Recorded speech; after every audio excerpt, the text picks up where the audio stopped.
నమస్తే అండి. దేవసేన కథలకు స్వాగతం. ఈరోజు కథ సమత పార్ట్ 5.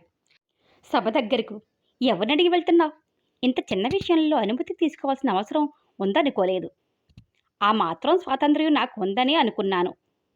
ఇరుగు పొరుగు ఆడవాళ్లు వెళ్తున్నారు. నేను వస్తానని చెప్పాను. మాటలు చాలా నేర్చావు.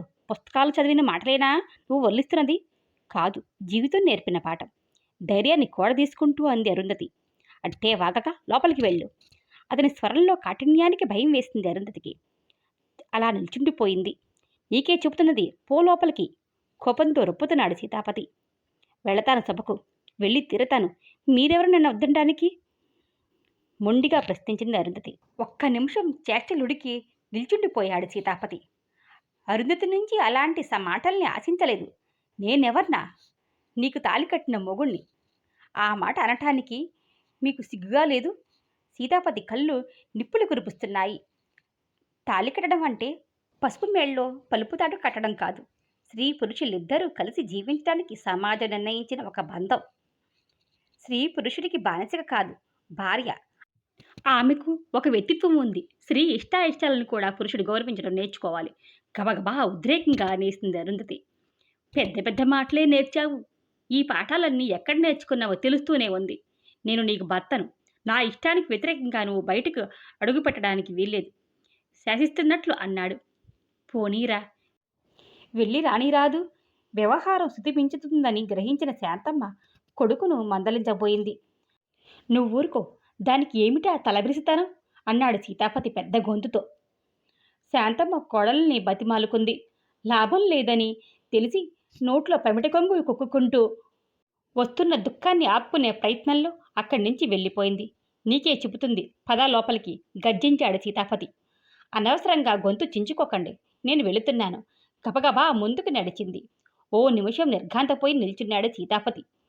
మరు నిమిషంలో ఒక్క అంగలో దాదాపు ప్రహరీ వాకిలి వరకు వెళ్ళిన అరుంధతి చేతిని భుజం కిందుగా మొరటుగా పుచ్చుకున్నాడు. పో లోపలికి, ఒక్క తోపు తోశాడు. అరుంధతి పడబోయి నిలదొక్కుంది. కోపంతో దహించుకుపోయింది. పట్టుదల ఎక్కువైంది. అనవసరంగా కేకలు వేయకండి. అలాంటి కేకలకు భయపడేదాన్ని కాదు. ఇంతవరకు వచ్చాక నేను వెళ్లకుండా ఉండను. దారి కడ్డం రాకండి, మర్యాద ఉండదు. కనకదుర్గలా కళ్ళెరచేసిన అరుంధతిని చూస్తుంటే సీతాపతికి నిజంగా భయం వేసింది. బాగా ఆలోచించుకుని అడుగు బయటపెట్టు. నా ఇష్టానికి వ్యతిరేకంగా ఈ గుమ్మం ఒకసారి దాటాక మళ్ళీ లోపల అడుగు పెట్టలేవు. మరొకసారి ఆలోచించుకో అన్నాడు సీతాపతి దృఢమైన స్వరంతో. అరుంధతి ఆలోచిస్తూ నిల్చుంది. ఒక నిమిషం కదిలింది, బయటికి వెళ్ళిపోయింది. సీతాపతి కళ్ళప్పగించి చూస్తూ నిలబడిపోయాడు. చలనరహితంగా ఎంతసేపులా నిల్చుండిపోయాడో అతనికే తెలియదు. అరుంధతి చక్కచకా నడిచిపోతుంది. వీధి తలుపులో ఆడవాళ్లు కొందరు నిల్చుని ఉన్నారు. వాళ్ల వైపు తలెత్తి చూసే ఓపిక లేదు అరుంధతికి. వాళ్ల కోసం ఆగితే వాళ్లతో మాట్లాడాలి. ఆమె మానసిక స్థితి మాట్లాడే పరిస్థితిలో లేదు. తమను చూసి చూడకుండానే వెళ్ళిపోతుందని అరుంధతిని చూసి నవ్వుకున్నారు ఆడవాళ్లు. ఎలాగైనా బస్తీ పిల్లగా అంది ఒక నడి వయసు ఉన్న స్త్రీ. రామమందిరం త్రివర్ణ పతాకాలతో రంగురంగుల కాగితపూలతో అలంకరించబడి పెట్రోమాక్స్ లైట్ల వెలుగులో దీదీప్యమానంగా వెలిగిపోతుంది. కొందరు హడావిడిగా అటు ఇటు తిరుగుతున్నారు. మందిరం ముందు చాపలు పరిచి ఉన్నాయి. ఆడవాళ్లకు స్థలం ప్రత్యేకించబడింది. పిల్లలు గోలగోలగా అరుస్తూ ఉంటే మందులిస్తున్నారు కార్యకర్తలు. అరుంధతి వెళ్ళేటప్పటికి కొంతమంది స్త్రీలు కూర్చుని ఉన్నారు. అరుంధతి అందరినీ దాటుకొని వెళ్ళి ముందు వరుసలో ముందుగా కూర్చుంది. అరుంధతికి అక్కడున్న స్త్రీలు ఎవరో తెలీదు. కానీ వాళ్ళలో చాలామందికి అరుంధతి పలానా వారి కొడలని తెలుసు. అరుంధతి తమను గురించి ఎవరు ఏమనుకుంటున్నారో అని ఆలోచించే పరిస్థితిలో లేదు. ఆమె కళ్ళు రాజారావు కోసం ఆతురంగా గాలిస్తున్నాయి. ఒక వ్యక్తి నిలబడి రాజారావును, మంత్రి గారిని, మరో ఇద్దరిని వేదికగా అలంకరించవలసిందిగా కోరాడు. కరతాళధ్వనులు మిన్నుముట్టగా అందరూ వేదిక మీదకు వచ్చారు. అరుంధతి మనస్సు ఆనందంతో వెల్లివిరిసింది. ఆనాటి సభలో అందరూ రాజారావుని గురించి మాట్లాడుతున్నారు. అతను ఆ నియోజకవర్గంలో నిలబడటం ఆ ఊరికే గర్వకారణం అన్నారు. రాజారావును, అతను సందేశం కోసం చేస్తున్న సేవను ప్రశంసించారు.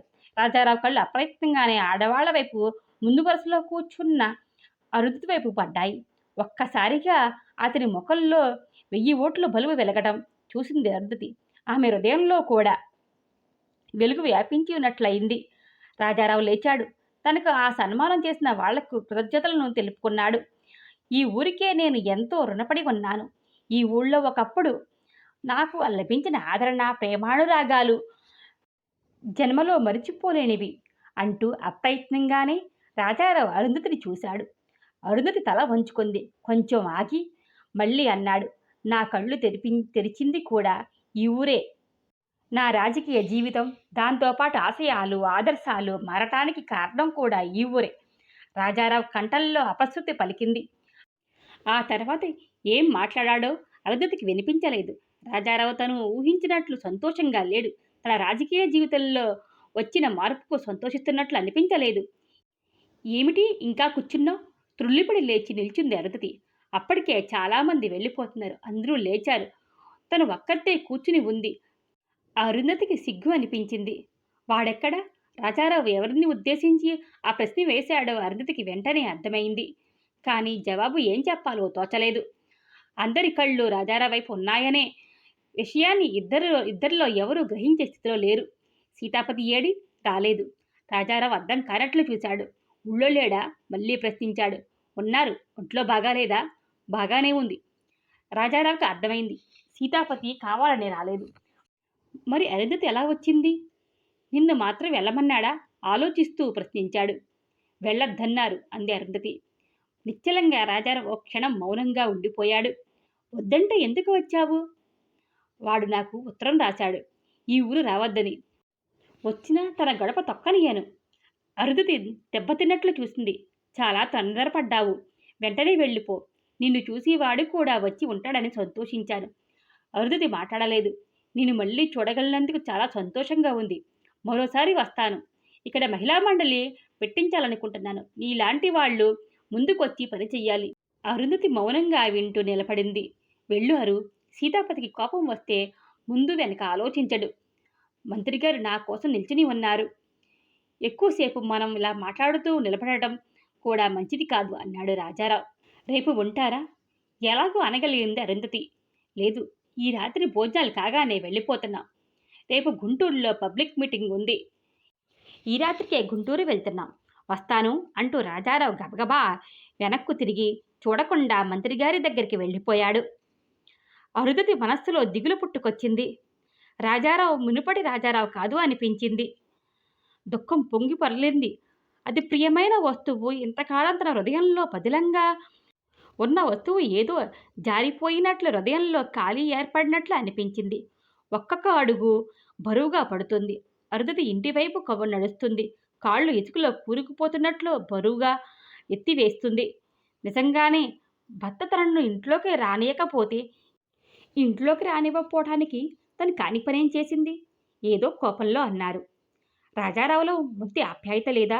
కాదు, తనే పొరపాటుగా ఆలోచిస్తుంది. అంతమందిలో ఆ పరిస్థితిలో అంతకంటే ఏం మాట్లాడగలడు? ఎంత మనసును సర్ది చెప్పుకున్నా ఓ మూల భర్త లోపలికి రాణిస్తాడో లేదోనన్న భయం పీడిస్తూనే ఉంది. అల్లంత దూరం నుంచి తమ ఇంటి వీధి అరుగు మీద తలగుడ్డ చుట్టుకుని పొడిగాటి కర్ర పట్టుకుని కూర్చున్న వ్యక్తి కీనీడల్లో కనిపించాడు అరుంధతికి. అరుంధతి విచ్చిపోతున్న గుండెల్ని కూడదీసుకుంటూ ముందుకు నడిచింది. దగ్గరికి వస్తున్న అరుంధతిని చూసి అరుగు మీద ఉన్న వ్యక్తి గబుక్కున దిగాడు. అరుంధతి గతుక్కుమన్నది. కొంచెం దగ్గరగా వచ్చిన ఆ వ్యక్తిని వెంకన్నగా పోల్చుకున్న అరుంధతి తేలిగ్గా నిట్టూర్చింది. ఏం వెంకన్న, ఇంటికి వెళ్ళలేదు అంది. చిన్నమ్మగారు, అయ్యగారు కిట్టం లేకుండా సభకు పోయారెందుకమ్మా అన్నాడు వెంకన్న. అయితే ఏమైంది అంటూ ముందుకు నడిచింది అరుంధతి. కో హాటెల్లకమ్ముండమ్మా, ఈ ఆల్టికి మా ఇంటికి రండి తల్లి. దొరగారు మండిపడుతున్నారు. పెద్దమ్మగారే మిమ్మల్ని నాతో పిలిపించుకెళ్ళమని చెప్పారు అన్నాడు వెంకన్న. మౌనంగా నిల్చుంది ఆలోచిస్తూ. 2 అడుగులు ముందుకు వేస్తూ, పర్వాలేదులే వెంకన్న, నేనెక్కడికి రాను. ఏం జరుగుతుందో చూస్తాను అంది. తల్లి, నా మాట ఎనుకోండమ్మా, దొరగారు పిచ్చకోపంతో తిరుగుతున్నారు అన్నాడు వెంకన్న. ప్రాణాలని దహించి వేస్తున్నావు. ఉద్రేకాన్ని అదుపులో పెట్టుకుంటూ ముందుకు వెళ్ళి తలుపు తెట్టింది. విధి తలుపు లోపల గడియపెట్టి ఉంది. నా మాట వినండమ్మా, ఈ రాత్రికి మా ఇంటికి రండి తల్లి. వెంకన్న భయంతో ప్రాధేయపడసాగాడు. నేనెక్కడికి రాను. ఇది నా ఇల్లు. నా ఇంట్లో నాకున్న స్థలాన్ని ఎవరు కాదంటారో చూస్తానుగా అంటూ తలుపు కొట్టింది. కానీ అవి ఎంతకు తెరవబడలేదు. మరీ గట్టిగా కొట్టాలంటే ఇరుగు పొరుగు వాళ్ళు ఎక్కడ వస్తారోనని జంకింది. వెంకన్న ఆ గోడ మీదుగా పోయి ప్రహరీ తలుపు తియ్యి అంది. వెంకన్న ఆలోచిస్తూ నిల్చున్నాడు. నీకే చెబుతున్నాను, నన్నే గోడెక్కి దూకమంటావా? అయ్యో ఎంత మాట తల్లి అంటూ వెంకన్న ప్రహరీ గోడ దిగి ఈ తలుపు గడియ తీశాడు శబ్దం కాకుండా. ఇక నువ్వు వెళ్ళిపో ఆజ్ఞాపిస్తున్నట్లు అంది అరుంధతి. ఇంటి తలుపు కొట్టాలా వద్దా ఆలోచిస్తూ నిలబడింది.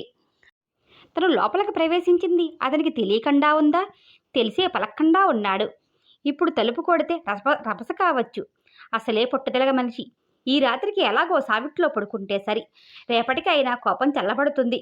సావిట్లో నలుక మంచం ఓ మూలగా వాల్చుకుని పడుకుంది. ఒకటే పేడవాసన, గొడ్ల వాసన. దోమలు కుడుతున్నాయి. మరోపక్క చలిగా ఉంది. ప్రొద్దు పోయిన కొద్దీ అక్కడ పడుకోవాలంటే ఉలిక్కి పడుతుంది. భర్త మీద కోపం కట్టలు తెంచుకుంటుంది. అతని మొరటితనానికి అసహ్యం వేస్తుంది. అంతలో మాధవి ఏడుపు వినిపించింది. అప్పుడైనా తలుపు తీస్తారని ఆశించింది. మాధవి అమ్మ కావాలంటూ ఒకటే ఏడుపు. తండ్రి కసురుకోవడం, శాంతమ్మ ఓదార్చడం వినిపిస్తూనే ఉంది. సన్నగా మాధవి ఏడుపు ఒక్కసారిగా తారాస్థాయికి అందుకుంది. అరుంధతి అశాంతిగా లేచి కూర్చుంది. ఇంటి గుమ్మం దగ్గరికి వచ్చింది. ఊరుకోరా, పసిదాన్ని అంటేసి దెబ్బలు కొడతావే? నీ కోపం పసిదాని మీదనా? నా తల్లి ఊరుకోమ్మా అంటుంది శాంతమ్మ. ఆ తలుపు తెరవకు గద్దించాడు సీతాపతి.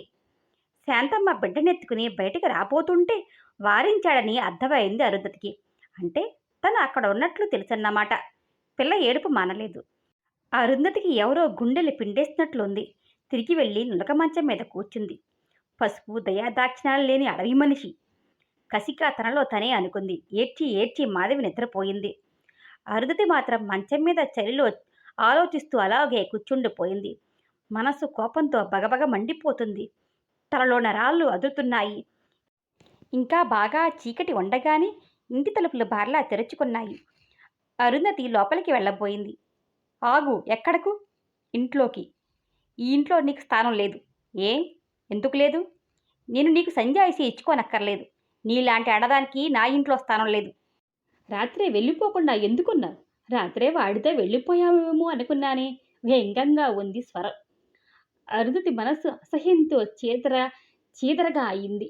ఆమె తలెత్తి భర్త వైపు చూసింది. ఆ రూపం తనకు తెలిసిన రూపం కాదు. ఒక్క రాత్రిలో మనిషిలో ఇంత మార్పా?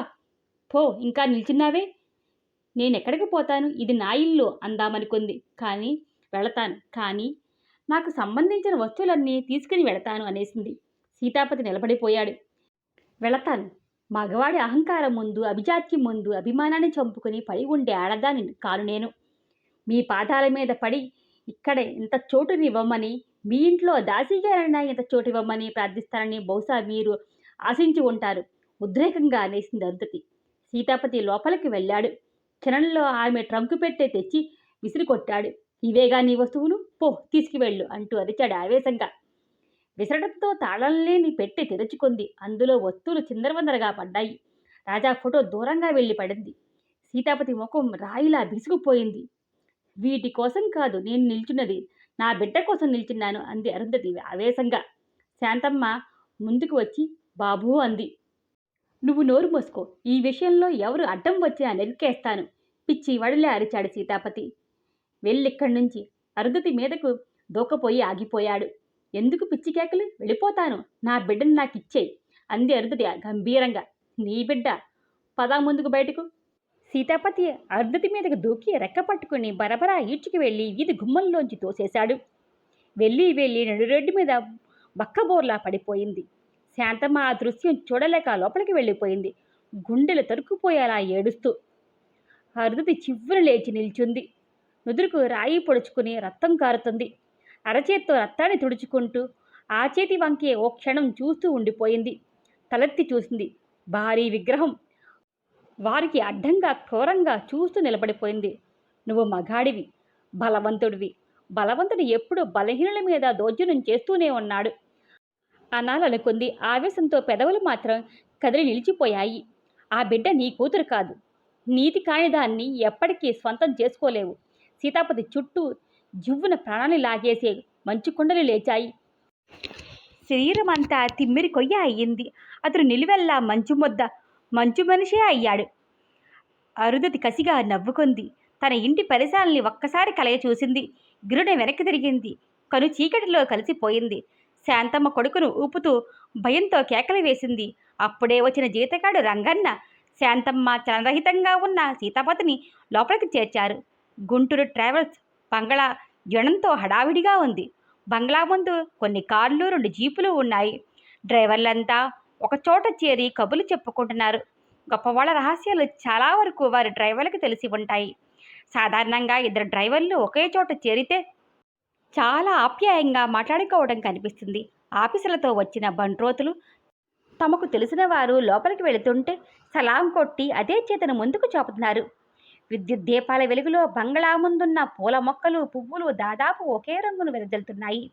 బెదురు బెదురుగా భుజాల మీదుగా పైట కప్పుకొని బంగ్లా గేటులో కాళ్ళు పెట్టిన అరుంధతికి అనేక చూపులు గుచ్చుకున్నట్లు అనిపించింది.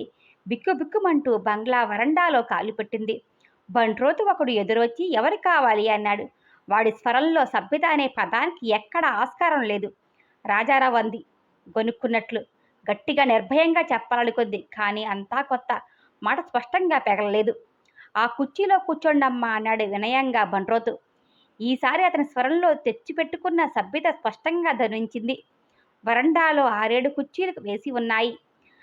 అరుంధతి ఒక ఖాళీ కుర్చీలో కూలబడింది. అంతకు ముందే అక్కడ 4 పురుషులు కూర్చుని ఉన్నారు. ఆ 4 మగవాళ్ళు తనను గుచ్చి గుచ్చి చూడడం అరుంధతి గమనించింది. అందరూ ఖరీదైన ఖద్దరు దుస్తుల్లోనే ఉన్నారు. ఎంత మొరటుగా కళ్ళప్పగించి చూస్తున్నారో. అరుంధతి మనసు జుకుచుతో నిండిపోయింది. ఎన్నడూ ఆడమనిషిని చూడనట్లు అట్లా మిటకరించుకుని చూస్తారే అనుకుంది. అరుంధతికి ఓ తెల్లగాగితో మొక్క అందించబోయాడు బంట్రోతు. ఎందుకు అంది. అరుంధతి అర్థం కాక, మీ పేరు రాయండి అర్థం కానట్లు చూసింది. బంట్రోతు వస్తున్న నవ్వును ఆపుకుంటూ, మీ పేరు రాస్తే ఆ చీటీ అయ్యగారికి ఇస్తాను, మీ వంతు వచ్చినప్పుడు పిలుస్తారు అన్నాడు.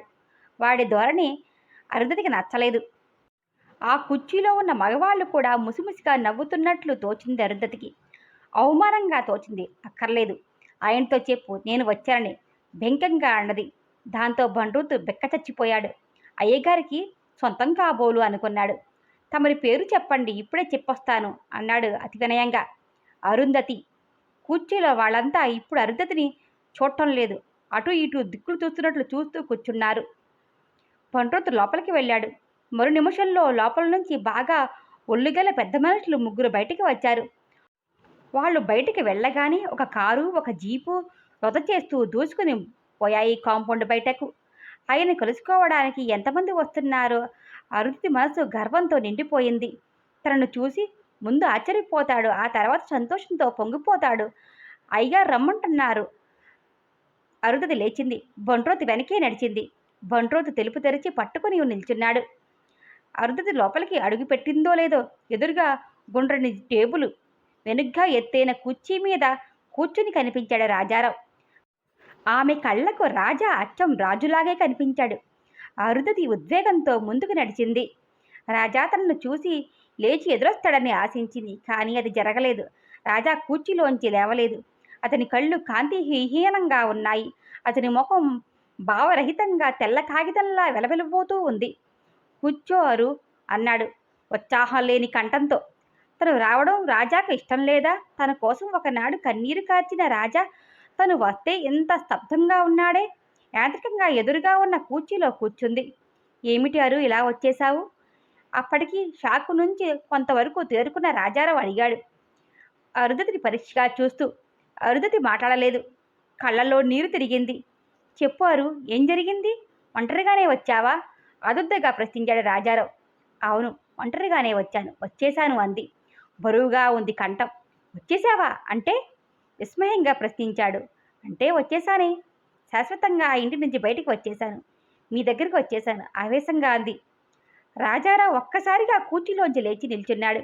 2 సార్లు గదిలో అటు ఇటు అశాంతిగా తిరిగాడు. అరుంధతి కూర్చున్న కుర్చీ దగ్గరికి వచ్చి నిల్చున్నాడు. అంత పని ఎందుకు చేశావారు? చిన్నగా సన్నగా అడిగాడు. మీకోసమే చేశాను. నాకోసమా? నాకోసమా? ఎంత పని చేశావు? రాజారావు కంఠం గంభీరంగా మారింది. ఆ కంఠంలో నుండి వచ్చిన మాటలు మంత్ర స్థాయిలో సరిగ్గా వినిపించినంత గంభీరంగా ఉన్నాయి. అరుంధతి రాజారావు కేసి నిదానంగా నిశితంగా చూసింది. అతని కళ్ళల్లో నీరు తిరగడం కనిపించింది. అరుంధతి కళ్ళ ముందు ఆనాటి నా నుండి నిన్ను రక్షించమని నీ భగవంతుని కోరుకో అన్న నాటి రాజారావు కనిపించాడు. తాము చేసుకున్న నిర్ణయం గుర్తుకొచ్చింది. చాలా తొందరపడ్డావు అరు. నా మాట విను, తిరిగి వెళ్ళిపో, పద. నేను కూడా వచ్చి సీతాపతితో మాట్లాడతాను అన్నాడు రాజారావు ఉద్వేగంతో. అరుంధతి అలా అదోలా నవ్వింది. అలా నవ్వకారు. అంత వ్యంగ్యానికి నేను భరించలేను. నేను స్వార్థపడిని కావచ్చు, నమ్మిన ఆదర్శాలకు ద్రోహం చేసి ఉండవచ్చు, కానీ ప్రాణమిత్రుడికి ద్రోహం తలపెట్టే నీచుణ్ణి మాత్రం కాదు. నీ కోసం మళ్ళీ సీతాపతి దగ్గరికి వస్తాను. నమ్మిన స్నేహితుడిని పోలీసులకు అప్పగించిన ద్రోహి, ఆ నీచుడి ముఖం ఈ జనంలో చూడకూడదనుకున్నాను, కానీ అతని కాళ్ళు పట్టుకుని ప్రార్థిస్తాను నీకోసం అరు, కేవలం నీకోసం. రాజారావు కంఠంలో మాటలు ఉండచుట్టుకుని పోయాయి. లాభం లేదు, ఆ ఇంటి తలుపులు శాశ్వతంగా మూసుకొన్నాయి. అందులో నేను ప్రవేశించలేను అంది అరుంధతి తాపీగా. అసలు ఏం జరిగిందో చెప్పు అరు అన్నాడు ఆత్రంగా. అరుంధతి జరిగిందంతా చెప్పింది. రాజారావు అంతవరకు చూడని అరుంధతి దుటి మీద ఉన్న గాయం వైపే చూస్తున్నాడు. అరుంధతి తలెత్తి రాజారావు నిర్ణయం కోసం చూసింది. రాజారావు ముఖంలో మొదటి బేళతనం లేదు, కళ్ళల్లో అదుద్దా లేదు. ముడిపడిన కనుబొమ్మల్లో కోపం చిక్కుపడింది. కళ్ళల్లోంచి కసి బయటకు దూకుతుంది. నీచుడు అంత పని చేశాడా? నేనంటే వాడు అంత చులకనగా చూస్తున్నాడా? హూ, సరే, నేనేమిటో చూపిస్తాను తనలో తానే అనుకున్నట్లు కొనుక్కున్నాడు. అరచేత్తో నుదురును రుద్దుకుంటూ తల వెనక్కి విరిచి ఆలోచిస్తూ ఉండిపోయాడు కొంచెంసేపు. ఇప్పుడే వస్తాను, బయట కొందరు నా కోసం ఎదురు చూస్తున్నారు, పంపించి వస్తాను అంటూ బయటికి వెళుతున్న రాజారావుని చూస్తూ కూర్చుంది అరుంధతి. మునుపటి కంటే కొద్దిగా ఒళ్ళు వచ్చింది అనుకుంది. 5 నిమిషాల్లో తిరిగి వచ్చాడు. అరు, ముందు కర్తవ్యం గురించి ఏమైనా ఆలోచించావా అన్నాడు రాజారావు. అరుంధతి కూర్చుని ఉన్న కుర్చీ వెనుక నిల్చుని, మీ నిర్ణయమే నా నిర్ణయం అంది అరుంధతి వెనక్కి తిరగకుండానే. రాజారావు మాట్లాడలేదు. అరుంధతి రాజారావు నుంచి అలాంటి ప్రశ్నను ఆశించలేదు. తన మనిషిగా తన నీడల్లోకి ఆదరణలోకి తీసుకుంటాడని ఆశించిన అరుంధతి అహం మీద దెబ్బ తగిలింది.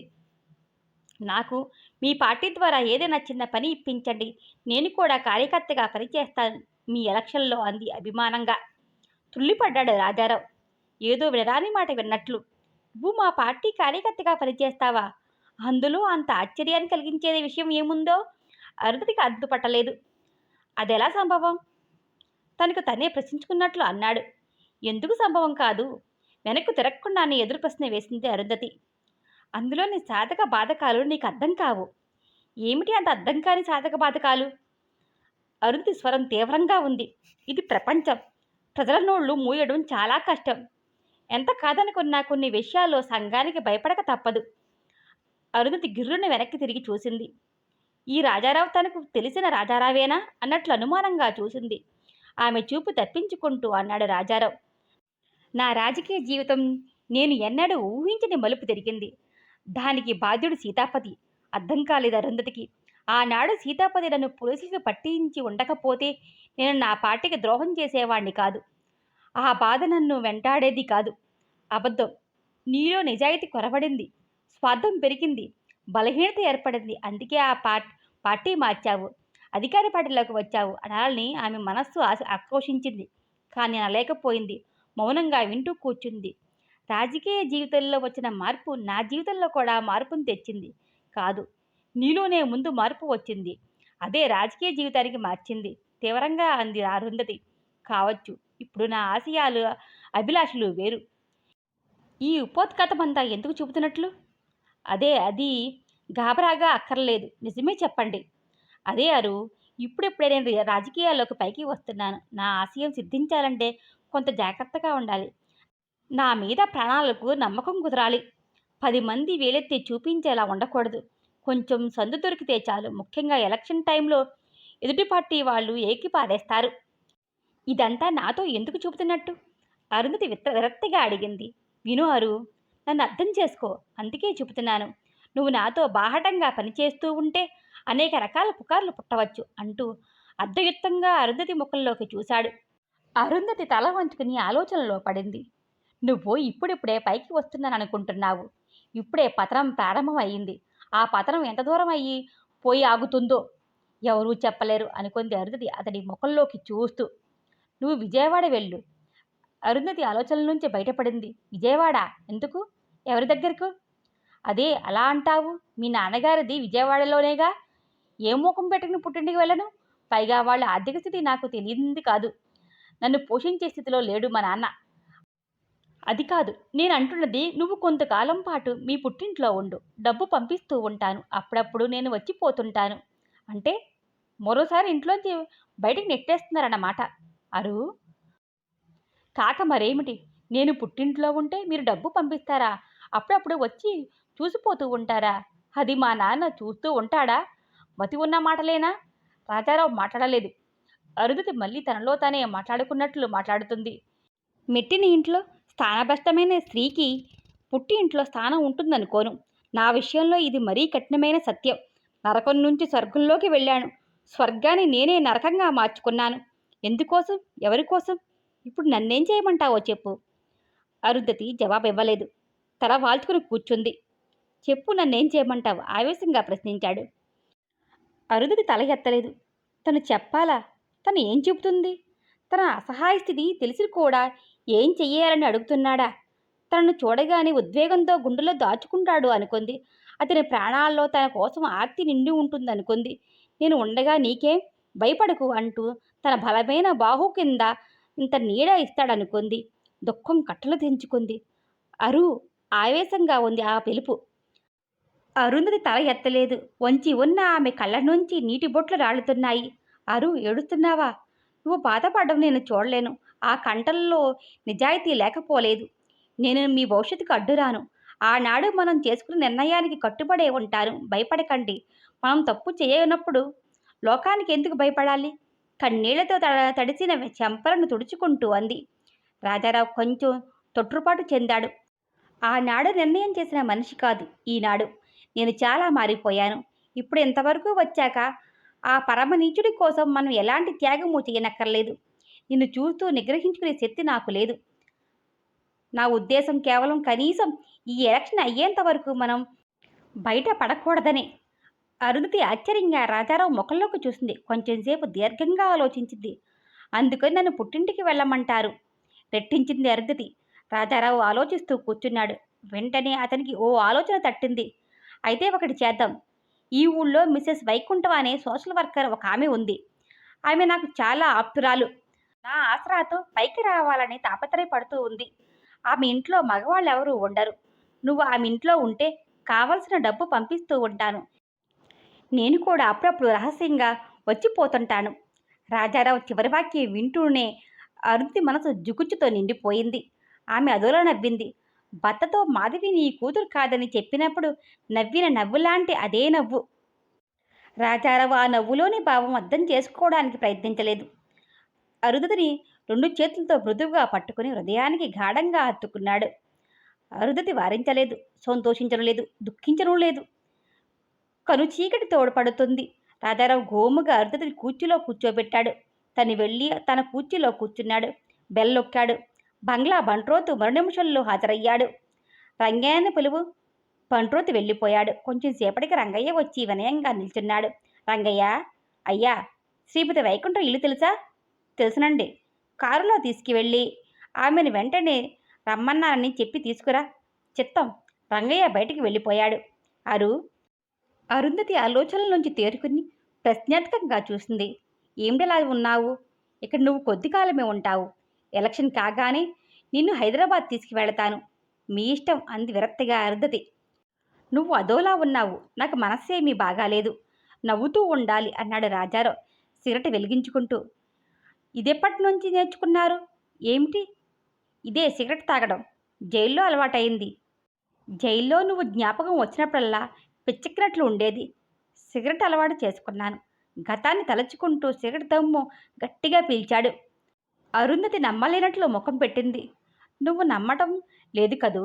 నీ రూపం నా హృదయంలో మధుర ఆలాపనలా నిలిచిపోయింది. ఈనాడు నాకు ఆనందము, ఆవేదన రెండూ కలుగుతున్నాయి. నీకు అన్యాయం చెయ్యను అరు. నా కోసం నీ గౌరవం, నీ కన్నబిడ్డ, నీ సర్వస్వం వదిలి వచ్చేశావు. నీకు అన్యాయం చెయ్యలేను.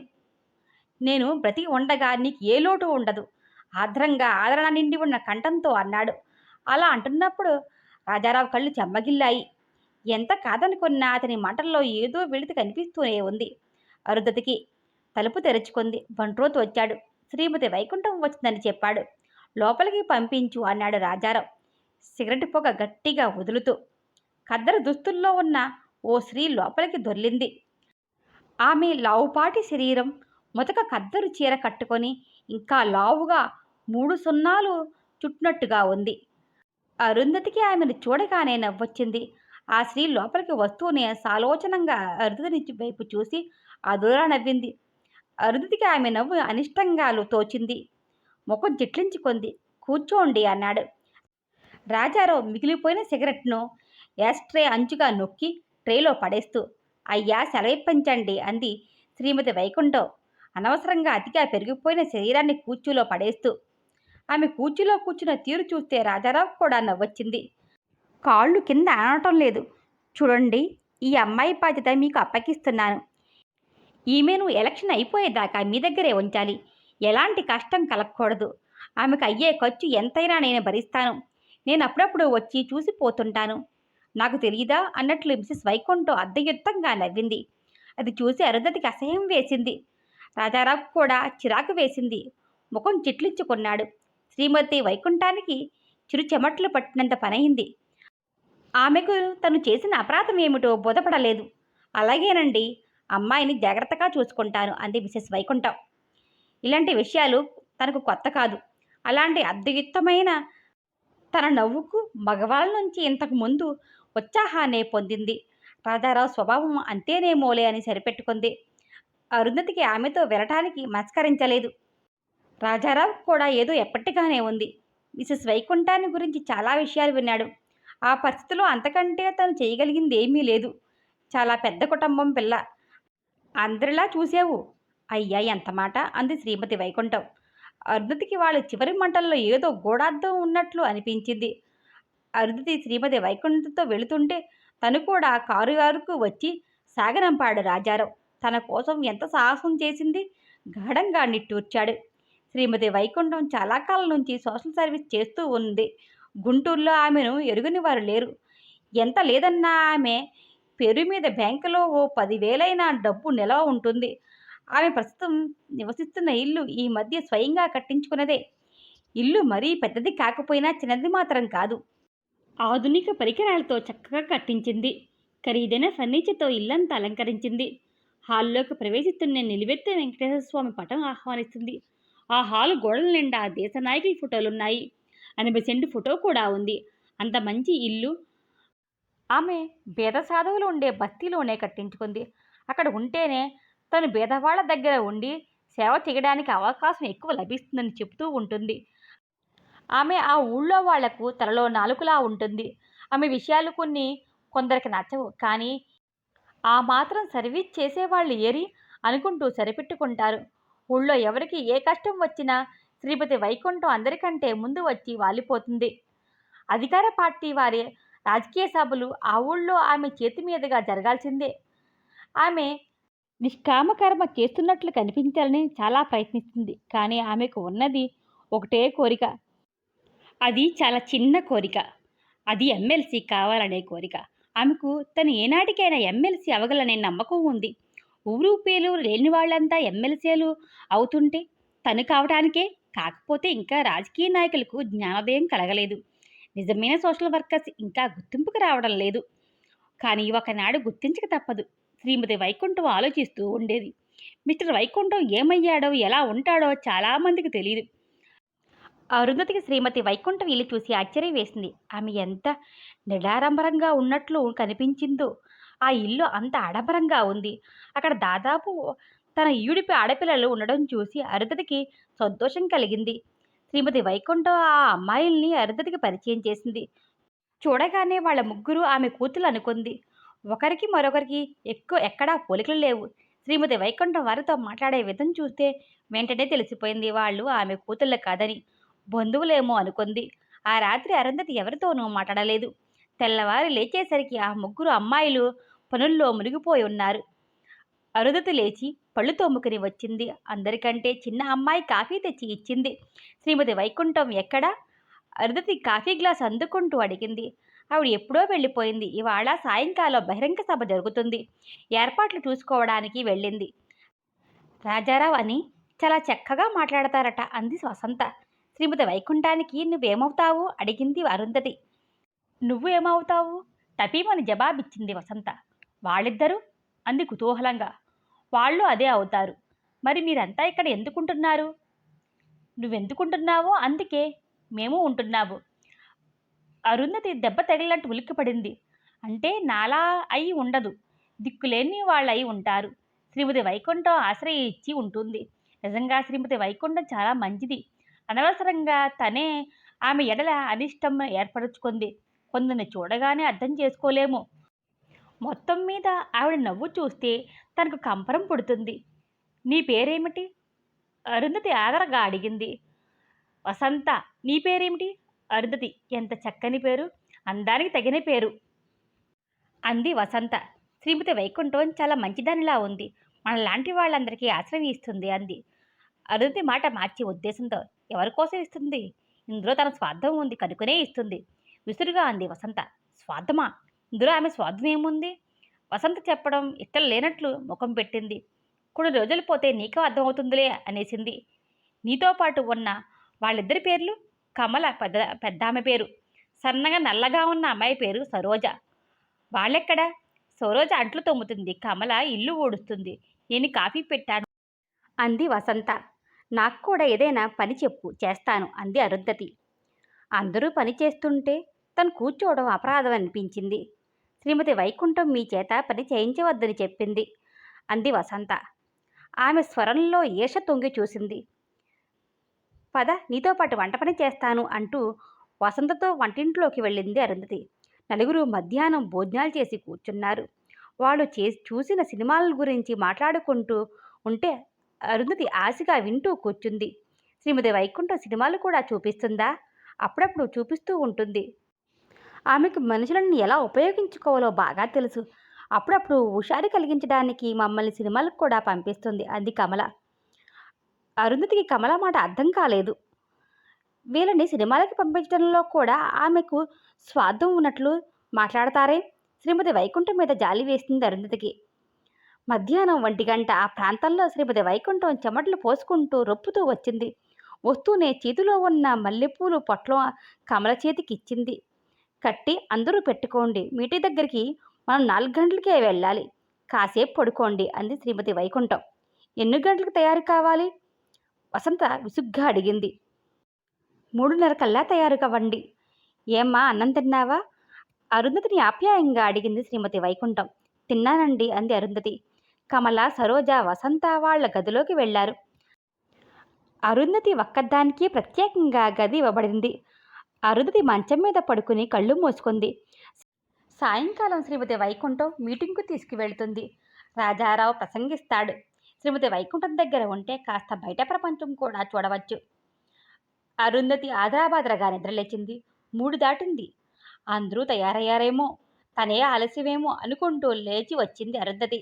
కమల, సరోజ, వసంత ఆకుపచ్చంచు ఖద్దరు చీరలు, అంచు రంగులో ఉన్న ఖద్దరు రవిక తొడుక్కున్నారు.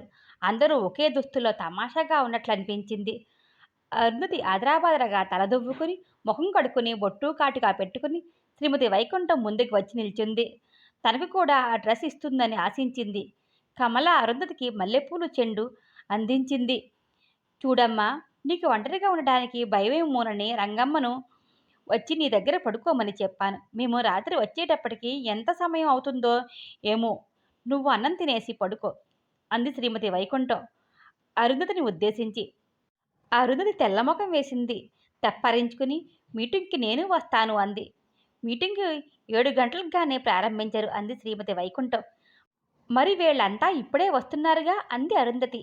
వీళ్ళంతా వాలంటీర్లుగా వస్తున్నారు. ఇంకా కొందరు అమ్మాయిలు అనాథ శరణాలయం నుంచి వస్తున్నారు చెప్పుకుపోతుంది శ్రీమతి వైకుంఠం తన ధోరణిలో. అరుంధతి ముఖం వికసించింది. ఉత్సాహంగా ఉంది. నేను వాలంటీర్గా వస్తాను, పని చేస్తాను. అలా చేయడం నాకు ఇష్టం. బాబోయ్, నీ చేత వాలంటీర్ పని చేయించమంటావా? రాజారావు గారు నా ప్రాణం తీసేస్తారు అంది శ్రీమతి వైకుంఠం. అరుంధతికి ఏడుపు, రోషం ముఖంలో పెనవేసుకున్నాయి. నేను వాలంటీర్గా పనిచేయడానికి రాజారావు ఇష్టం ఏమిటి మధ్యలో అనాలనిపించింది. కమల, సరోజ, వసంత ఒకరి ముఖాల్లోకి ఒకరు భావయుక్తంగా చూసుకున్నారు. అది చూసి అరుంధతి మనసు చివుక్కుమన్నది. నేను వస్తాను అంది అరుంధతి. ఎందుకో రాజారావు పేరు ఎత్తాలనిపించలేదు.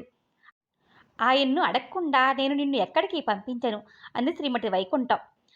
అరుంధతికి ఏడుపు వచ్చింది. శ్రీమతి వైకుంఠంతో కమల, సరోజ, వసంత యూనిఫాంలో వెళ్తుంటే కళ్ళప్పగించి ఉసూరుమంటూ కూర్చుంది. వాళ్ళలా వెళ్ళగానే నిండుకొండ బద్దలైనట్లు బావురుమని ముఖం చేతుల్లో దాచుకుని ఏడ్చింది. అరుంధతి శ్రీమతి వైకుంఠ ఇంటికి వచ్చి వారం రోజులైంది. శ్రీమతి వైకుంఠం అంటే అరుంధతికి చిరెత్తుకొచ్చింది. ఆమె మాటి మాటికి రాజారావుని పొగుడుతూ ఉంటే అరుంధతికి అసహ్యం వేసేది. పైకి ఏమీ అనలేక ఊరుకునేది. ఆ రోజు సాయంత్రం ఏమీ తోచలేదు. కిటికీ దగ్గర నిల్చుని వీధిలో చూస్తూ ఉంది. చిన్న పిల్లలు ఆడుకుంటూ ఉన్నారు. 10 ఏళ్ల ఒక కుర్రాడొకడు 2 ఏళ్ల పిల్లని ఎత్తుకుని ఓ పక్కగా కూర్చోపెట్టి తన ఆటల్లో మునిగిపోయాడు. ఆ పిల్ల మట్టిలో కూర్చుని తనలో తనే నవ్వుకుంటూ ఆడుకుంటుంది. అరుంధతికి మాధవి గుర్తొచ్చింది. ఇప్పుడు మాధవి ఏం చేస్తుందో? అమ్మ కోసం ఏడుస్తుందేమో, తండ్రి కోపంతో కొడుతున్నాడేమో. తన బిడ్డకు తల్లి ప్రేమ కొరవడింది. తనకు తల్లి ప్రేమ ఎలాంటిదో తెలియదు. తన తల్లి తను పుట్టగానే కన్ను మూసింది. కానీ తను బతికుండి చచ్చిన దాంతో జమ అయ్యింది. అరుంధతి మాతృహృదయం బిడ్డ కోసం ఆక్రోశించింది. ఆమె కళ్ళు వెంట నీరు కారిపోతుంది. తుడుచుకోవడానికి కూడా ప్రయత్నించలేదు. వసంత, సరోజ, కమల అరుంధతి దగ్గరికి వచ్చారు. ఆమె ఏడుస్తుంటే వాళ్లకు కొత్త అనిపించలేదు. వాళ్ళంతా కూడా వచ్చిన కొత్తలో అలా ఏడ్చిన వాళ్ళే. అయితే ఒక్కొక్కరిగాదా ఒక్కొక్క రకం. ఏడవకు, ఏం చేస్తాం, మన బ్రతుకులే అంత అంది అర్థంగా కమల. అరుంధతి తొట్టుపాటుతో కళ్ళు తుడుచుకుంది. తను ఏడుస్తుండగా వాళ్ళు చూడటం ఆమెకి ఇష్టం లేదు. అరుంధతిని తీసుకొచ్చి అందరూ ఆరు బయట కూర్చున్నారు. శ్రీమతి వైకుంఠం ఇంకా రాలేదు. నువ్వు చాలా అందంగా ఉన్నావక్క. శ్రీమతి వైకుంఠం అదృష్టం పండిందన్నమాట. మామూలుగానే అంది వసంత. అరుంధతి అయోమయంగా చూసింది. తను అందంగా ఉండడానికి శ్రీమతి వైకుంఠం అదృష్టం పడడానికి ఉన్న లింకు ఏమిటో ఎంత ఆలోచించినా అరుంధతికి అర్థం కాలేదు. తను అందమైందైతే వీళ్ళను సరిగా చూడకపోవడం ఏమిటి? వాళ్ళ తలాతోకా లేని వాగుడికి చిరాకు వేసింది అరుంధతికి. అరుంధతిని గురించి తెలుసుకోవాలని వాళ్ళందరికీ కుతూహలంగా ఉంది.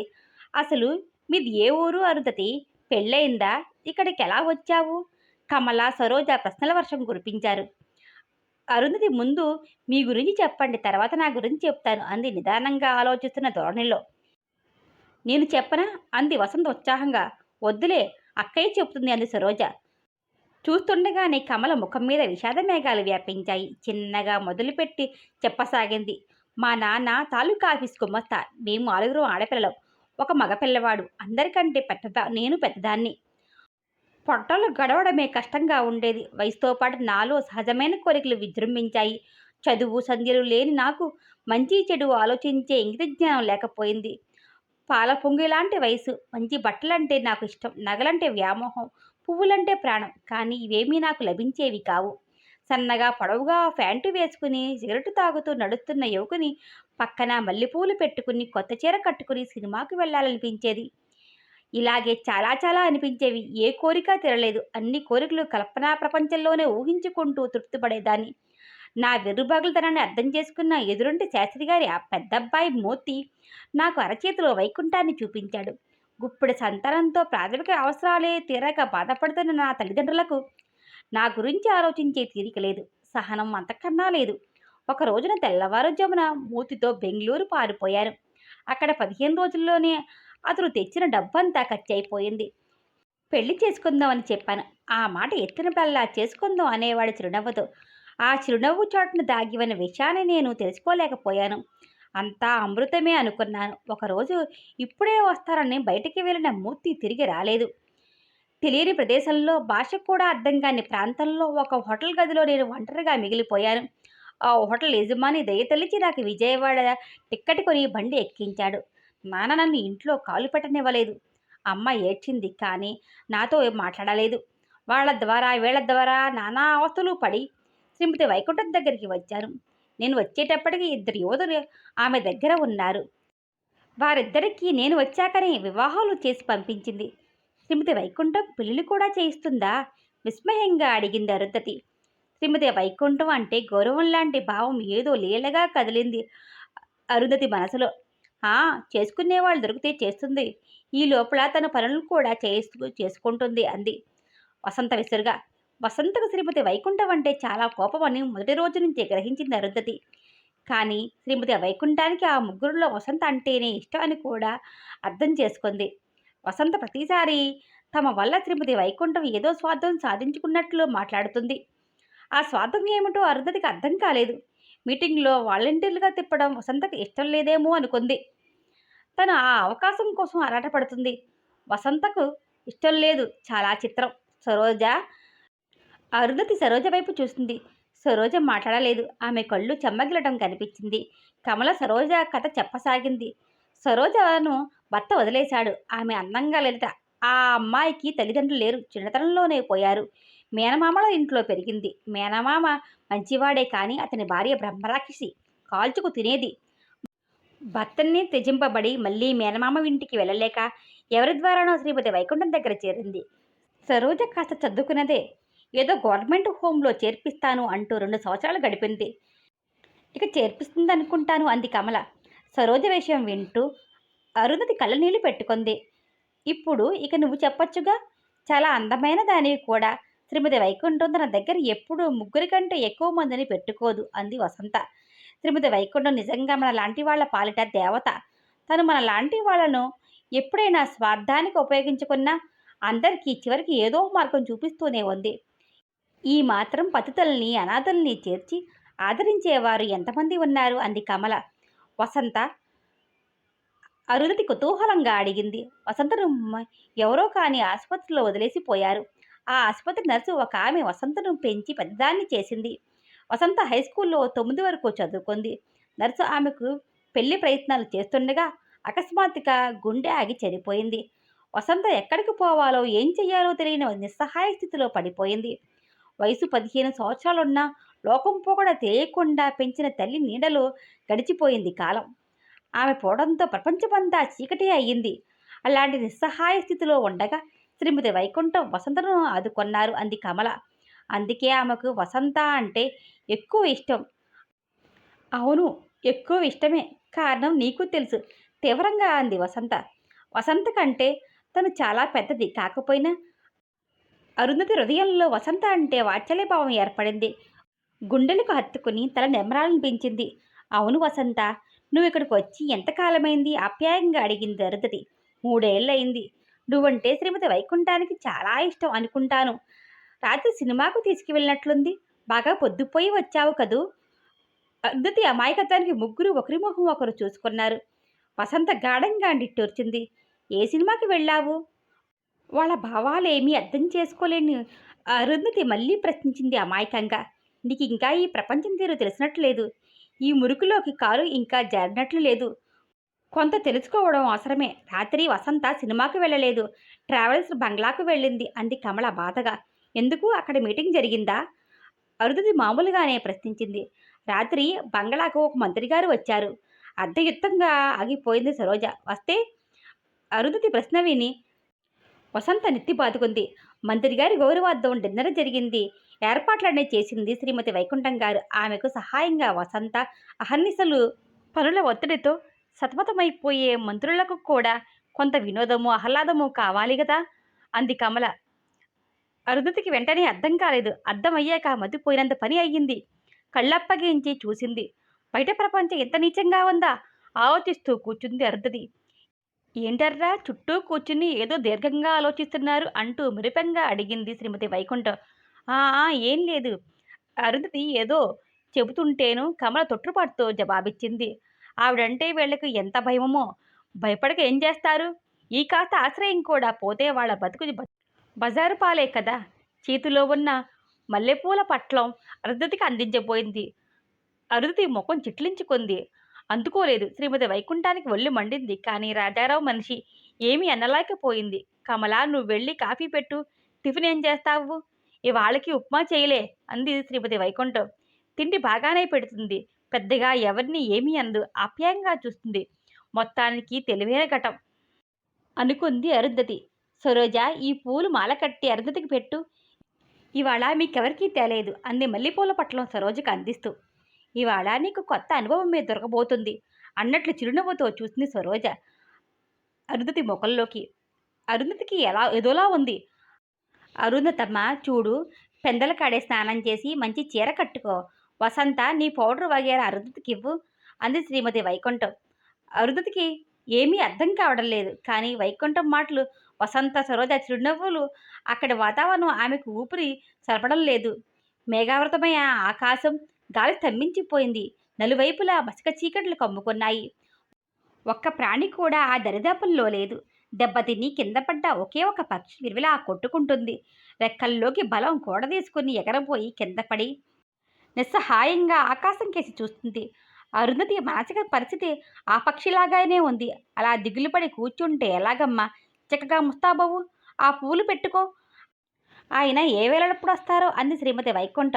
ఆయన వస్తారా? ఎవరు? అరుంధతికి అర్థం కాలేదు. సరోజ ఇల్లంతా చక్కగా సర్ది, రాజారావు గారు వస్తున్నారు. ఆయన వచ్చేటప్పటికి మీరంతా బయట కనిపించకూడదు. సాయంత్రం నేను బంగ్లాకి వెళ్ళి ఆయన్ని తీసుకువస్తాను. పులి చెమట్లు పట్టి ఉన్న శరీరాన్ని లోపలికి దొర్లించింది శ్రీమతి వైకుంఠం. నువ్వు అదృష్టవంతురాలివు. నీకు స్పెషల్ గౌరవం. అది నీ అంతం గొప్పతనమే. నిన్ను కాలు బయట పెట్టనిచ్చినా లేదు ఆవిడ. కానీ ఆశ్చర్యంగా ఉంది.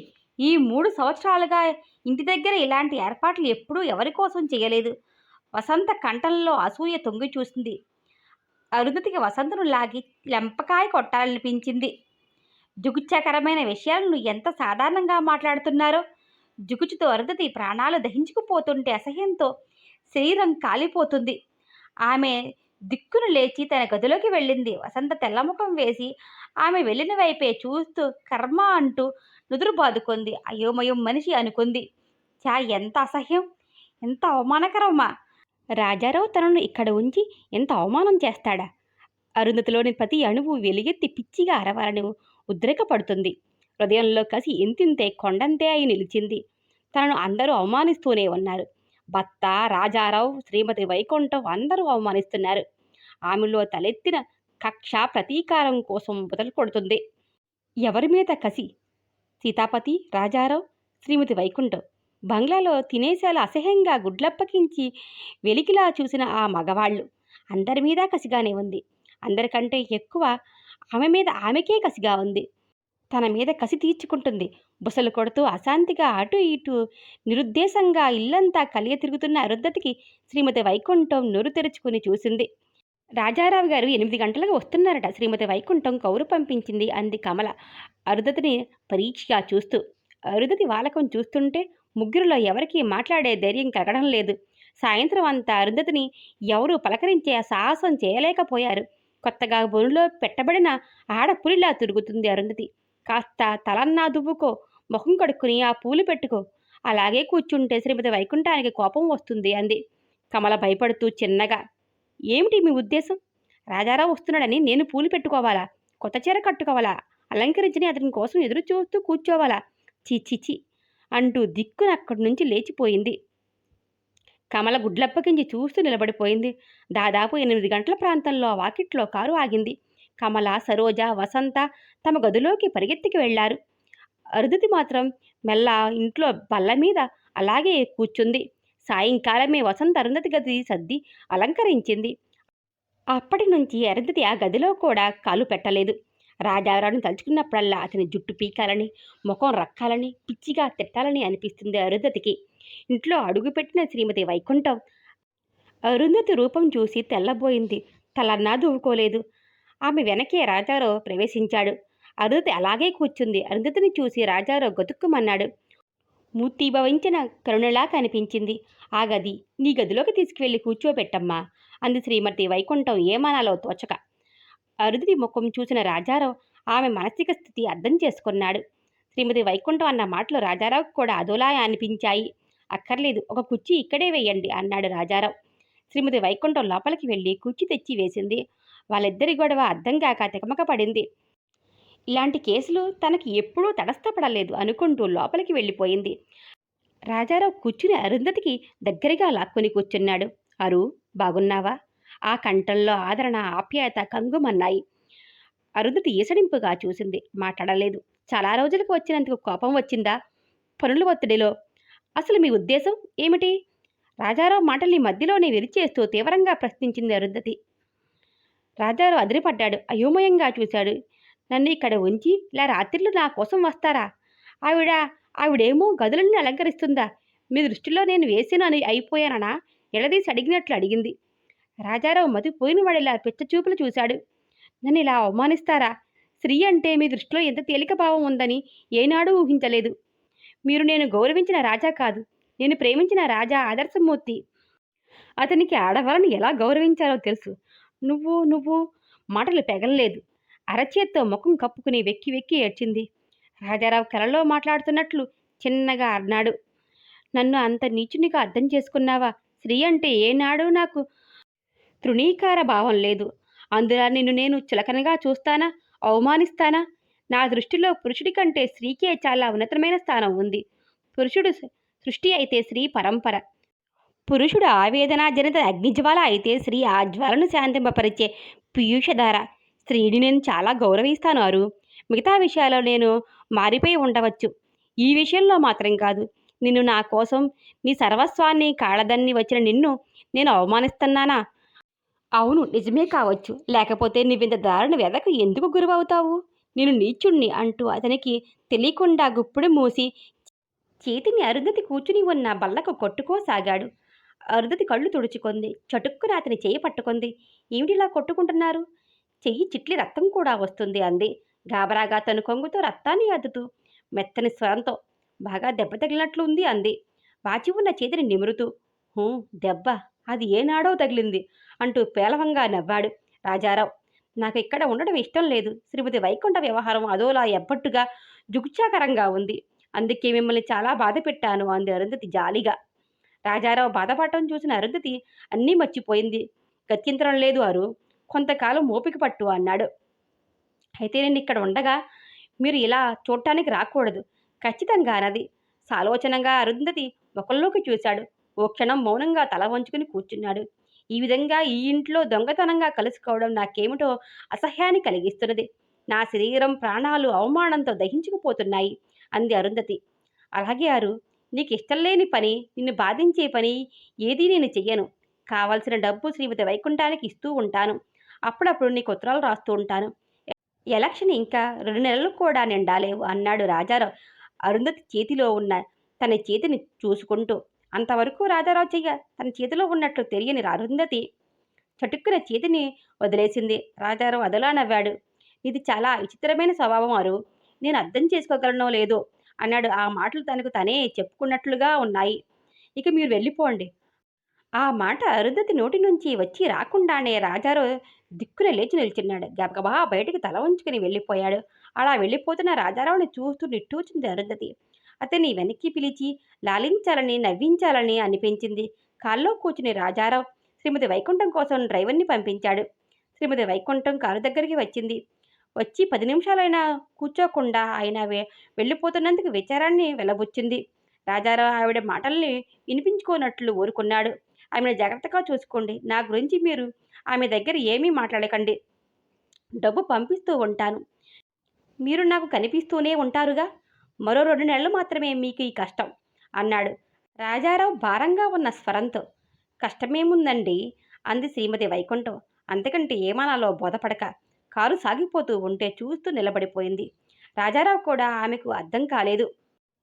ఇంతకుముందు తనకు పరిచయమైన పురుషులకు అతనికి ఏదో వ్యత్యాసం ఉన్నట్లు అనిపించింది. స్త్రీని కేవలం విలాస వస్తువుగా వాడుకునే మనస్తత్వం కాదు రాజారావుది అనుకుంది. రాజారావు అంటే శ్రీమతి వైకుంఠానికి గౌరవం లాంటి భావం ఏర్పడింది. ఇంట్లో ప్రవేశించి అరుంధతి మొదట కూర్చున్న చోటే ఆలోచిస్తూ కూర్చుని ఉండటాన్ని చూసింది శ్రీమతి వైకుంఠం. ఏదో అనబోయింది. మళ్ళీ ఏమనకుండానే ఒకసారి ఆమె వైపు జాలిగా చూసి వెళ్ళిపోయింది. దేశానికి స్వాతంత్రాన్ని అహింసతోనే తెచ్చామంటూ సగర్వంగా చెప్పుకుంటున్న నాయకులను చూసి మూళ్లే సర్దుకుని స్వదేశానికి పయనమైన ఇంగ్లీష్వాడు తన విరిగిన నడ్డిని సవరించుకుంటూ భగత్ సింగ్, రాజ్గురు, సుఖ్దేవ్ మొదలైన మృత్యు వీరులను తలుచుకుని తనలో తనే నవ్వుకున్నాడు. చూస్తుండగానే కాలగర్భంలో 10 సంవత్సరాలు గడిచిపోయాయి. దేశానికి స్వతంత్రం వచ్చాక 3వసారి జనరల్ ఎలక్షన్ కూడా అయిపోయాయి. కాంగ్రెస్ ప్రభుత్వాలు నిమ్మకు నీరెత్తినట్లు బలపడ్డాయి. ప్రజలు ఎన్నుకున్న ప్రతినిధులు శాసకులయ్యారు. దేశ పురోభివృద్ధికి ఎన్నో ప్రణాళికలు వేశారు. కోట్లు ఖర్చుపెట్టి ప్రాజెక్టుల నిర్మాణం జరుగుతుంది. తెల్ల ప్రభుత్వంలో లక్షాధికారులుగా ఉన్నవారు ఈనాడు కోటికి పడగలెత్తుతున్నారు. కొందరు ఏమీ లేని వారే లక్షలు ఆర్జించారు. కానీ దేశంలోని సగటు మనిషి జీవిత ప్రమాణంలో చెప్పుకోదగిన మార్పులు ఏమీ రాలేదు. భారత ప్రధాని పండిట్ జవహర్లాల్ నెహ్రూయే స్వయంగా పేదవాడు మరీ పేదవాడయ్యాడు, భాగ్యవంతుడు మరీ భాగ్యవంతుడయ్యాడు అన్నారు. ఆయన సోషలిస్టిక్ పాట్రన్ ఆఫ్ సొసైటీ నిర్మాణం కోసం ముందుకు రమ్మని ప్రజలకు పిలుపునిచ్చి తాను మాత్రం కన్నుమూశారు. ఈ 10 సంవత్సరాల కాలంలో అరుదతి జీవిత స్థాయిలోనైతేనే, మానసిక అంతస్తులోనైతేనే వచ్చిన మార్పు అసాధారణం అనే చెప్పుకోవాలి. దేశానికి 2 ప్రధానమంత్రులు మారారు. అయినా జనం మారలేదు. ఇప్పుడు రాజారావు అధికార పార్టీకి చీఫ్ విప్. ఆయన తన పార్టీ వలన తన చేతిలో కీలుబొమ్మలనే చేశాడు. అతను మంత్రి పదవిని ఆశించలేదు. ఆయనకి మంత్రి పదవి ఎందుకు? మంత్రి అయితే ఒక శాఖకే అవుతాడు. ముఖ్యమంత్రి రాజారావు చేతిలో ఉన్నాడు. ఆ విషయం తెలుసుకున్న అందరు మంత్రులు అతని చేతిలోనే ఉన్నారు. అతను అన్ని శాఖలకి పాలకుడే అనేవారు. అతన్ని చూసి ఈర్ష్యపడేవారు చాలామంది. ముఖ్యమంత్రి రాజారావు సలహా లేకుండా ఏ పని చేసేవాడు కాదు. పాలసీ మ్యాటర్స్లో నిర్ణయాలు రాజారావు సలహా మీదే జరిగేవి.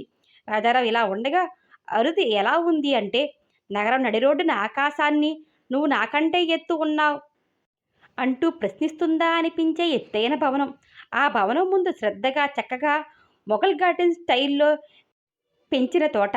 ఆ బంగ్లా చరిత్ర తెలియని వాళ్ళు కూడా ముందు నుంచి వెళుతూ ఓ నిమిషం నిల్చుని ఆ భవనాన్ని, ఆ తోటను చూడకుండా ముందుకు అడుగు వెయ్యలేరు. ఆ బంగ్లా ముందు ఎప్పుడూ 2-3 కార్లు ఆగి ఉంటాయి. సాయంత్రం 6 అయింది. అయినా ఆ ఇంటి గేటు తెరవబడలేదు. గేటును పక్కగా స్టూల్ మీద గేటు కాపలాగాడు కూర్చుని ఉన్నాడు. అతనికి ఓ 25 ఏళ్ళు ఉండవచ్చు. దృఢకాయుడు. గేటుకు ఇరువైపులా రోడ్డుకు పక్కగా కార్లు ఆగి ఉన్నాయి. కారు తాలూకు యజమానులు కారులోనే కూర్చుని గేటు వైపు చూస్తున్నారు. ఈవిడిగారు గేట్లో గూర్ఖాను పెట్టుకోరు ఎందుకనో అన్నాడు అంబాసిడర్ కారులో కూర్చున్న లావుపాటి పెద్ద మనిషి తన పక్కనే ఉన్న వ్యక్తితో. అతని స్వరంలో ఆవిడ గారి మీద ఉన్న అక్కసు వెల్లడవుతూనే ఉంది. గూర్ఖా అయితే ఆవిడ అనే మాటలకు పొడి చేసి మరీ వెడతాడు అన్నాడు రెండో వ్యక్తి. గూర్ఖాకు ఉన్న మాత్రం పౌరుషం, అభిమానం తనకు లేదని అతను అంటున్నాడని అనుకుని గతుక్కుమన్నాడు మొదటి పెద్ద మనిషి. కారు తలుపు తీసుకుని ఓ పొడవాటి పెద్ద మనిషి ఖరీదైన దుస్తుల్లో దిగాడు. అతని ముఖంలో విసుగు స్పష్టంగా కనిపిస్తుంది. కారు తలుపు గట్టిగా వేసి విసుగ్గా గేటుకేసి నడిచాడు. గేటివాడు నిర్లక్ష్యంగా చూసి ముఖం తిప్పుకున్నాడు. తస్సదియ్య, కాపలావాడికే ఇంత పొగరుందే, మరి ఆవిడెలా ఉంటుందో అనుకున్నాడు. ఏవోయ్, మీ అమ్మగారి దర్శనం కావాలంటే ఈ రోడ్డు మీద ఇంకెంతకాలం తపస్సు చెయ్యాలి అన్నాడు కూరమేసం దువ్వుతూ. గేటివాడు ఆ పెద్ద మనిషిని ఎగాదిగా చూశాడు. 6 అడుగులు ఎత్తు, భారీ విగ్రహమే కాకుండా చాలా ఆకర్షణీయంగా కూడా ఉంది. పెద్ద నుదురు, పెద్ద కళ్ళు, ఆ కళ్ళల్లో ఎర్రజీరలు, లావుపాటి ముక్కు, బలమైన గెడ్డం, దృఢంగా కనిపించే పెదవులు. మొత్తం మీద మనిషిలో మహారాజు టీవీ ఉట్టుపడుతుంది అని అనుకున్నాడు కాపలావాడు. ఆ వ్యక్తి దిగిన కారు కేసి చూశాడు. అది చిన్నపాటి విమానంలా కనిపించింది. ఆ ఇంటి ముందు చాలా రకాల కార్లు వచ్చి ఆగటం చూశాడు. కానీ ఇంత పెద్ద కారు అంతకు ముందెప్పుడూ చూడలేదు. తమరు కొత్తగా వస్తున్నారా బాబు అన్నాడు గేటువాడు. వాడి మాటల్లో ఇంత తొందరపడితే ఎలా? ఇలాంటి గంటలు రోజులు ఎన్ని గడపాలో ఆ దేవిగారి దర్శనం కావాలంటే అన్న భావం ఏదో స్ఫురించింది ఆయనకు. నేను ఇంతకు ముందు వచ్చి ఉండనని ఎలా గ్రహించుకున్నావు? ఆయన కంఠం హుందాగా గంభీరంగా ఉంది. మీ మాటల్ని బట్టి నేను వచ్చి నెల కూడా కాలేదు. కానీ ఎవరు కొత్తవారో ఎవరు పాతవారో ఇట్టే పోల్చుకోగలను. ఇంతకుముందు మీరు ఇక్కడికి వచ్చి ఉన్నట్టయితే కారు తలుపు అంత గట్టిగా వేసి ఉండేవారు కాదు. ఏం, అది కూడా తప్పేనా? తప్పన్నారా? ఈ దరిదాపుల్లో తెలిసిన వాళ్ళెవరు కారు హార్న్ కూడా వెయ్యరు. కార్లు కూడా అమ్మగారి ముందు అల్లరి చేయకూడదు, వినయంగా ఉండాలి, సగర్వంగా చెబుతున్నాడు కాపలావాడు. ఆ పెద్ద మనిషికి వాడి చెవి మెలిగి అలా వినిపించింది. ఆ పెద్ద మనిషి జమీందారీ వంశానికి సంబంధించినవాడు. ఇప్పుడు జమీందారీ లేకపోయినా దానివల్ల లభించిన ఐశ్వర్యం, అభిజాత్యం, అహంకారం, అభిమానం, హుందాతనం, గాంభీర్యం మాత్రం ఇంకా మిగిలే ఉన్నాయి. తరతరాలుగా రక్తనాళాల్లో జీర్ణించుకుపోయిన ఆ అహం, అలవాటైన ఆ టీవీ పోవాలంటే ఇంకా కొన్ని తరాలు గడపవలసి ఉంటుంది అని అనిపిస్తుంది అతన్ని చూస్తుంటే. ఆ పెద్ద మనిషి పేరు దుర్గాప్రసాద్. కానీ కుమ్మర్రాజా అంటేనే అందరికీ తెలుస్తుంది. అమ్మగారు దివి నుంచి భూమికి దిగడానికి ఇంకా ఎంతసేపు పడుతుంది అన్నాడు కుమార్రాజా చేతి గడియారం చూసుకుంటూ. మరో అర్ధగంటలో దిగవచ్చు, కాపలావాడు మామూలు దూరంలోనే అన్నాడు. గేటు తీయరాదు అట్లా వరండాలోనన్నా కూర్చుంటాం, మరీ నడి రోడ్డు మీద నిల్చోవాలంటే బాగాలేదు అన్నాడు రాజావారు. లేదండయ్యా, అమ్మగారు దిగి వచ్చి తెరవమన్న దాకా గేటు తీయకూడదు అన్నాడు కాపలావాడు. నీ పేరేమిటోయ్? రంగన్న అంటారండి.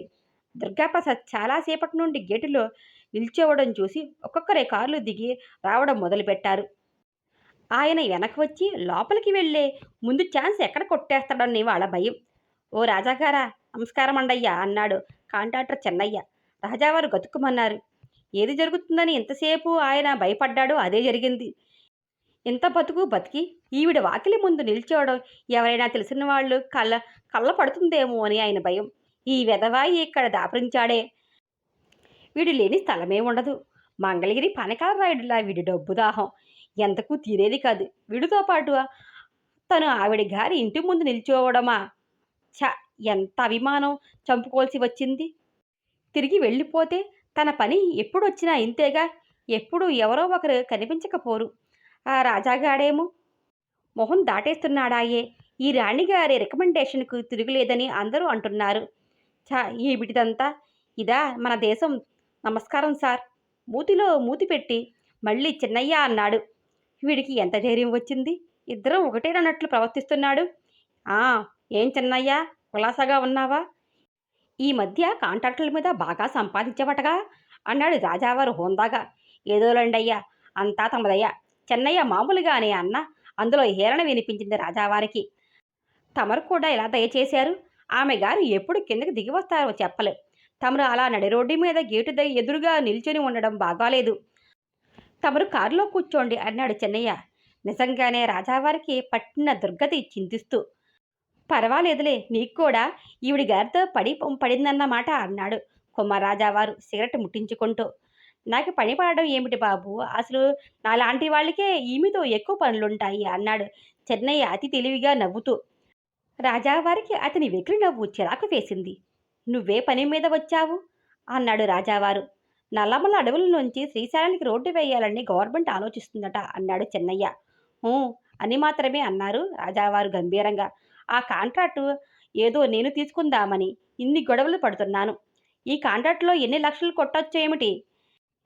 చివరికి ఎంత మిగిలి తస్తుందో గాని ముందు ఈమె గారికి చెల్లించవద్దు ముడుపు. 50,000కు తగ్గేలా లేదు అన్నాడు చెన్నయ్య. అప్పుడే బేరాలు కూడా అయ్యాయన్నమాట. ఇచ్చేయి. ముష్టి 50,000గా? నువ్వు కాంట్రాక్ట్ మీద ఎంత లేదన్నా 2 లక్షలు కొట్టేయిస్తావు. నీ సంగతి నాకు తెలీదా అన్నాడు రాజావారు సిగరెట్ దమ్మును గట్టిగా లాగుతూ.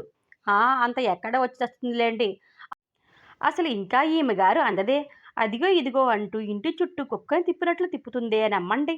అయితేనే 2 లక్షలు వస్తున్నాయంటే నీలాంటి వాడు కుక్కలా తిరగడమే కాదు, పితలా పాకి గాడులా అరవమన్న అరుస్తాడు అనుకున్నాడు కుమారరాజా మనసులోనే. ఏరా రంగడు, అమ్మగారు ఇంకా కిందకి రాలేదు? చనువుగా అడుగుతున్న వ్యక్తికేసి రాజావారు చెన్నయ్య ఒకేసారి చూశారు. నమస్కారం నాగేంద్రబాబు అన్నాడు వినయంగా చెన్నయ్య. నువ్వెంత సంపాదించినా ఇంతకంటే పెరగవులే అన్నారు రాజావారు చెన్నయ్య గురించి. వీరు ఉండవల్లి కుమారరాజా దుర్గాప్రసాద్ బహదూర్ వారు అంటూ చెన్నయ్య రాజావారిని నాగేంద్రరావుకు పరిచయం చేశాడు. రాజావారికి చిరాకు వేసింది. వీడొకడు తను ఎవరికీ తెలియకుండా పని చేయించుకుని వెళ్ళాలనుకుంటే అందరికీ పరిచయం చేస్తున్నాడు, కావాలనే చేస్తున్నాడు. రాజావారి ఇంటి చుట్టూ తిరుగుతూ ఉంటే మనం తిరగడానికి ఏముందులే అన్నట్లు వాడి ధోరణి. నాగేంద్రరావు రాజావారికి నమస్కరించాడు. రాజావారు సాలోచనంగా తల పంకించారు. ఎంత అహం! తన నమస్కారం పెడితే తల ఊపుతాడేం, ఇంకా రాజ్యాలు ఉన్నాయనే అనుకుంటున్నట్టున్నాడు. ఒళ్ళు మండిపోయింది నాగేంద్రకి. ఒక్కొక్కరే వస్తూ ఉంటే రాజావారు బెక్క చచ్చిపోతున్నారు. రేపు ఈ పాటికి ఉండవల్లి కుమారరాజా అరుంధతీదేవి ఇంటి గేటు ముందు నిల్చుని ఆవి దర్శనం కోసం పడికాపులు కాయడం చూశామని ఊరంతా టామ్ వేస్తారు. తను ఇక్కడికి వచ్చి తప్పు చేశాడు. వచ్చే ముందు ఎంతో మదనపడ్డాడు. ఎంపీ కావాలనే కోరిక పురుగులా తన బుర్రను తొలుస్తూ ఉంటే మతిపోయి వచ్చాడు తను. నాగేంద్రరావు గేటు తెరుచుకుని లోపలికి వెళ్ళిపోయాడు. గేటివాడి మిగతా వాళ్ళు ఎక్కడ జొరపడతారో అన్నట్లు గేటు తలుపులు కొద్దిగా తెరిచి తను అడ్డం నిల్చున్నాడు. రాజావారికి నవ్వొచ్చింది. వీడు ఇంతకు ముందు సినిమా గేట్లో పనిచేసి ఉంటాడు అనుకున్నాడు. అయ్యా నాగేంద్రబాబు, మన పని మర్చిపోకండి, ఎలాగైనా 25కు సెటిల్ చేయండి అన్నాడు చెన్నయ్య లోపలికి వెళ్తున్న నాగేంద్రని ఉద్దేశించి. నాగేంద్ర వినిపించినట్టే గట్టిగా లోపలికి వెళ్ళిపోయాడు. వీడొకడు మధ్యలో మన ప్రాణాలకి మినిస్టర్ల దగ్గర పియ్యేలాగా, దేవుడి దగ్గర పూజారిలాగా ఈవిడ దగ్గర దాపరించాడు అన్నాడు. అంతకుముందే అక్కడికి వచ్చి నిల్చున్న వెంకటేశ్వర్లు, కనీసం గేటు తీస్తే వరండాలోనైనా కూర్చోవచ్చు. ప్రధానమంత్రి బంగ్లా ముందు కూడా ఇలా గేటులో నిల్చోనక్కర్లేదు. ఇదేం తలపొగరు? పెద్ద మనుషుల్ని రోడ్డు మీద నిలబెట్టడం. గంటలు కొద్ది గొనుక్కున్నారు రాజావారు. చిన్నగా అంటారేమిటండి? ఇంతసేపు నిల్చుంటే చివరకు మాట్లాడుతుందనే నమ్మకం కూడా ఉండదు. ఒక్కొక్కరు ఆ ఇంటి చుట్టూ ఎన్నిసార్లు తిరిగాలో. తీరా పని జరగవచ్చు, జరగకపోవచ్చు. ప్రాణాలన్నీ గుప్పెట్లో పెట్టుకుని మాన అభిమానాలను కాళ్ళ కింద తొక్కి పెట్టుకుని నిల్చోవాలి ఆవిడ గారి ముందు. గంటల కొద్దీ అన్నాడు సుదర్శన్. అతని వేష భాషలు బట్టి ఏదో పెద్ద ఆఫీసరే అయి ఉంటాడని ఊహించుకున్నారు రాజావారు. ఈ 10 సంవత్సరాల్లో అరుంధతికి వచ్చిన స్థానం ఏమిటి? అసలు ఆవిడ జీవితం ఎట్లా మలుపు తిరిగిందో నెక్స్ట్ పార్ట్లో తెలుసుకుందాం. నమస్తే, మీ దేవసేన.